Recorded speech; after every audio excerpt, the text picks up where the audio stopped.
शुरू भारत में रियासतों के विलीनीकरण से पूर्व राजस्थान में खेतड़ी एक सुविकसित रियासत थी। स्टॉप चारों तरफ फैले खेतड़ी के यश की चर्चा सुनकर ही विदेशी आक्रमणकारी महमूद गजनवी ने एक बार खेतड़ी पर भी आक्रमण किया था, मगर उसके उपरांत भी खेतड़ी की शान में कोई कमी नहीं आई थी। स्टॉप खेतड़ी के सभी राजा साहित्य एवं कला पारखी व संस्कृति के प्रति आस्थावान रहे थे। स्टॉप वे शिक्षा के विकास व विभिन्न क्षेत्रों को प्रकाशमान करने की दिशा में सदैव सचेष्ट रहते थे। स्टॉप खेतड़ी सदैव से ही महान विभूतियों की कार्यस्थली के रूप में जानी जाती रही है।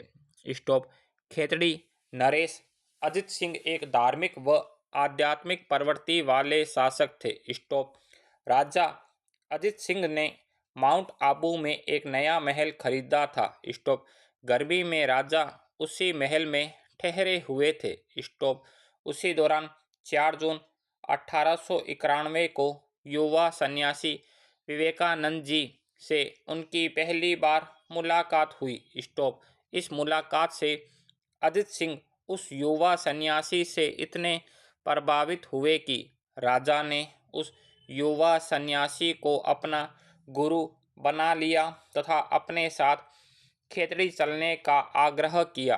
वे ठुकरा नहीं सके।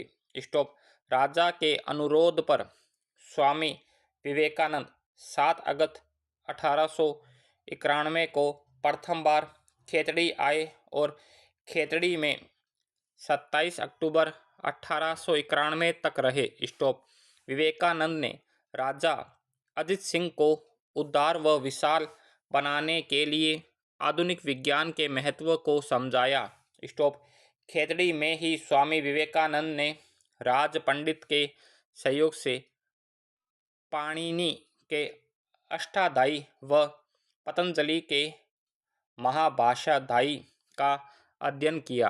स्टॉप अमेरिका जाने से पूर्व राजा अजित सिंह के निमंत्रण पर 21 अप्रैल 1893 को स्वामी विवेकानंद दूसरी बार खेतड़ी पहुँचे। स्टॉप यह उनकी दूसरी खेतड़ी यात्रा थी। स्टॉप एक दिन नरेश अजित सिंह व स्वामी विवेकानंद महल में बैठे शास्त्र चर्चा कर रहे थे। तभी राज्य की नर्तकियों ने वहां आकर गायन वादन का अनुरोध किया। स्टॉप इस पर सन्यासी होने के नाते स्वामी जी उठकर जाने लगे तो नर्तकियों की दल नायिका ने स्वामी जी से आग्रह किया कि स्वामी जी आप भी विराजे। स्टॉप मैं यहाँ भजन सुनाऊंगी। स्टॉप इस पर स्वामी जी बैठ गए और नर्तकी ने महाकवि सूरदास रचित प्रसिद्ध भजन सुनाया तो स्वामी जी की आंखों में पश्चाताप मिश्रित आंसुओं की धारा बह निकली और उन्होंने उस पतिता नारी को ज्ञानदायिनी माँ कहकर संबोधित करते हुए कहा कि आपने आज मेरी आंखें खोल दी है। स्टॉप इस भजन को सुनकर ही स्वामी जी संन्यास से उन्मुखी हुए और जीवन पर्यंत सद्भाव से जुड़े रहने का व्रत धारण किया। स्टॉप 10 मई 1893 को स्वामी जी मात्र 28 वर्ष की अल्पायु में खेतड़ी से अमेरिका जाने को प्रस्थान किया। स्टॉप महाराजा अजित सिंह के आर्थिक सहयोग से ही स्वामी विवेकानंद ने अमेरिका के शिकागो शहर में आयोजित विश्व धर्म सम्मेलन में शामिल होकर वेदांत की पताका फहराकर भारत को विश्व धर्म गुरु का सम्मान दिलाया। स्टॉप इस बात का पता बहुत कम लोगों को है कि स्वामी जी का स्वामी विवेकानंद नाम भी राजा अजित सिंह ने रखा था। स्टॉप इससे पूर्व स्वामी जी का अपना नाम विविदिशानंद था। स्टॉप शिकागो जाने से पूर्व राजा अजित सिंह ने स्वामी जी से कहा, आपका नाम बड़ा कठिन है और उसका अर्थ नहीं समझा जा सकता है। स्टॉप। उसी दिन राजा अजित सिंह ने उनके सिर पर साफा बांधा व भगवा चोगा पहनाकर नया वेश व नया नाम स्वामी विवेकानंद प्रदान किया था, जिसे स्वामी जी ने जीवन पर्यंत धारण किया। स्टॉप। आज भी लोग उन्हें राजा अजित सिंह द्वारा प्रदत्त स्वामी विवेकानंद नाम से ही जानते हैं। स्टॉप। शिकागो में हिंदू धर्म की पताका फहराकर स्वामी जी विश्व भ्रमण करते हुए 1897 में जब भारत लौटे तो 17 दिसंबर 1897 को खेतड़ी नरेश ने स्वामी जी के सम्मान में 12 मील दूर जाकर उनका स्वागत किया व भव्य गाजे बाजे के साथ खेतड़ी लेकर आए। स्टॉप। उस वक्त स्वामी जी को सम्मान स्वरूप खेतड़ी दरबार के सभी ओहदेदारों ने 2-2 सिक्के भेंट किए व खेतड़ी नरेश ने 3000 सिक्के भेंट कर दरबार हाल में स्वामी जी का स्वागत किया। स्टॉप। सर्वधर्म सम्मेलन से लौटने के बाद स्वामी विवेकानंद जब खेतड़ी आए तो राजा अजित सिंह ने उनके स्वागत में शहर में 40 मण देसी घी के दीपक जलवाए और 20 दिसंबर 1897 को खेतड़ी के पन्नालाल साहा तालाब पर प्रतिभोज देकर स्वामी जी का भव्य स्वागत किया। स्टॉप।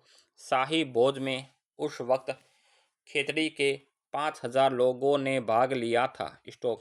उसी समारोह में स्वामी विवेकानंद जी ने खेतड़ी में सार्वजनिक रूप से भाषण दिया, जिसे सुनने हजारों की संख्या में लोग उमड़ पड़े। स्टॉप। उस भाषण को सुनने वालों में खेतड़ी नरेश अजित सिंह के साथ काफ़ी संख्या में विदेशी राजनयिक भी शामिल हुए। स्टॉप। स्वामी विवेकानंद जी ने एक बार कहा था कि यदि खेतड़ी के राजा अजित सिंह जी से उनकी भेंट नहीं हुई होती तो भारत की उन्नति के लिए उनके द्वारा जो थोड़ा बहुत प्रयास किया गया उसे वे कभी नहीं कर पाते। स्टॉप। स्वामी जी राजा अजित सिंह को समय समय पर पत्र लिखकर जनहित कार्य जारी करने की प्रेरणा देते रहते थे। स्टॉप। राजा अजित सिंह और स्वामी विवेकानंद के अटूट संबंधों की अनेक कथाएं आज भी खेतड़ी के लोगों की जुबान पर सहज ही सुनने को मिल जाती है। स्टॉप। स्वामी जी का मानना था कि यदि राजा अजित सिंह नहीं मिलते तो उनका शिकागो जाना संभव नहीं होता। स्टॉप। स्वामी जी ने माना था कि राजा अजित सिंह ही उनके जीवन में एकमात्र मित्र थे। स्टॉप। स्वामी जी के आग्रह पर राजा अजित सिंह ने स्वामी की माता भुवनेश्वरी देवी को 1891 से सहयोग के लिए 100 रुपये प्रति माह भिजवाना प्रारंभ करवाया था, जो उनकी मृत्यु तक जारी रहा। स्टॉप। स्वामी विवेकानंद और राजा अजित सिंह के जन्म व मृत्यु के समय में भी ज़्यादा अंतर नहीं था। स्टॉप। इसे महज सहयोग नहीं कहा जा सकता है। स्टॉप। उठो जागो और तब तक रुको मत जब तक मंजिल प्राप्त ना हो जाए का संदेश देने वाले युवाओं के प्रेरणा स्रोत समाज सुधारक युवा युग पुरुष स्वामी विवेकानंद का जन्म 12 जनवरी 1863 को कलकत्ता में हुआ था। स्टॉप। इनके जन्मदिन को ही राष्ट्रीय युवा दिवस के रूप में मनाया जाता है। स्टॉप। उनका जन्मदिन राष्ट्रीय युवा दिवस के रूप में मनाए जाने का प्रमुख कारण उनका दर्शन, सिद्धांत, आध्यात्मिक विचार और उनके आदर्श है। स्टॉप। उनके विचार और आदर्श युवा में नई शक्ति और ऊर्जा का संचार कर सकते हैं। स्टॉप। किसी भी देश के युवा उसका भविष्य होते हैं और उन्हीं के हाथों में देश की उन्नति की बागडोर होती है। Full stop.